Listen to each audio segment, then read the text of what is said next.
Say hello to the Focal Dimension soundbar. It's marketed as a discrete 5.1 surround sound soundbar solution. Say that 5 times fast. And because it's got Focal's name on it, you expect that classic French Focal sound. Focal makes great sounding speakers. And I will tell you, it does sound great, but it also happens to be one of the quirkiest soundbars I've ever used yet. Out front, things look pretty normal. You see these little indentations for 5 independent 3.9-inch drivers, and each of those gets their own 75-watt digital amplifier.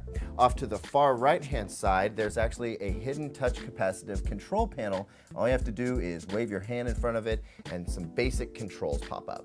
All of that's normal, but when we take a look at the back of the soundbar in this little connection bay area here, things get a little bit different. Standard connections apply. We've got a couple of HDMI ports. One of these supports ARC, so it'll draw that TV signal down from your TV and also send an output signal that direction if you want. It also has a subwoofer line output, an optical digital input. There's an analog input and then a little service USB port there. But then we get down to these little switches. There's 3 positions for each of these 4 switches. One of them is for the distance at which you sit from the soundbar. So the idea is that it changes the sound depending on how far away you are.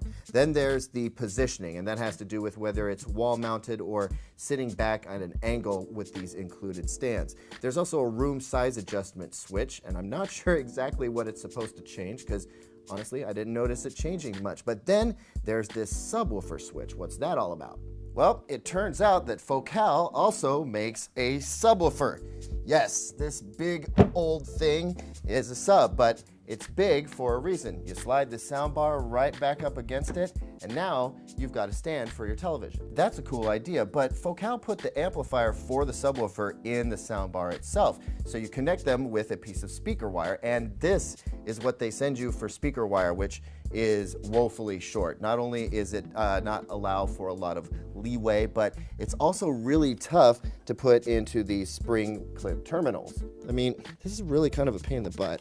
On the other hand, speaker wire comes cheap, and finding a longer length is not going to be a huge challenge. And also, if you have a powered subwoofer already sitting around, you can always hook it up to the line output.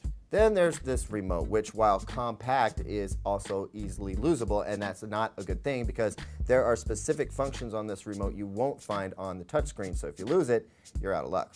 That it's a quirky setup has been well established, but you know what? It's also extremely versatile, so depending on your situation, I think it's probably going to fit in pretty well. It's also a very good sounding soundbar. It doesn't do surround sound the way it's marketed, but it is a very musical soundbar, and I think that's where Focal's voicing expertise comes into play. You're going to be very satisfied with the overall sound quality, and that's really important for people who prioritize that sort of thing. And you're going to pay for it too. It's a very pricey setup.